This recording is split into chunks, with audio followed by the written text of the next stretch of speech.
Hello my sweet and lovely viewers, তো কেমন আছো তোমরা সবাই? আশা করি প্রত্যেকে অনেক অনেক ভালো আছো। আজকে আমরা চলে এসেছি নতুন আরেকটি ইনফরমেটিভ ভিডিও নিয়ে। আজকের ভিডিওতে কথা বলবো তোমাদের সাথে লাস্টে ইউএসসি অর্থাৎ থার্ড ট্রাইমেস্টারে করা ইউএসসি রিপোর্ট থেকে তোমরা কিন্তু সহজেই বুঝে নিতে পারবে যে তোমাদের আগত সন্তানটি পুত্র না কন্যা।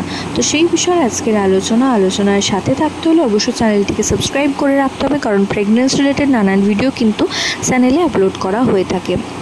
তো গর্ভাবস্থায় এইচসি অর্থাৎ হেড সার্কামফারেন্স যদি 30 সপ্তাহ পরে গিয়ে দেখেন যে 30 সেন্টিমিটারের বেশি রয়েছে, তো সেক্ষেত্রে মনে করা হয় যে গর্ভের আগত সন্তানটি একটি ফুটফুটে পুত্র সন্তান আসতে চলেছে। এরপর এসি থাকে, অর্থাৎ এসির লেন্থও যদি দেখেন 30 বা 31 সেন্টিমিটারের কাছাকাছি রয়েছে, তো সেক্ষেত্রেও আপনারা ধারণা করে নিতে পারেন যে গর্ভের আগত সন্তানটি কি ফুটফুটে পুত্র সন্তান আসতে চলেছে।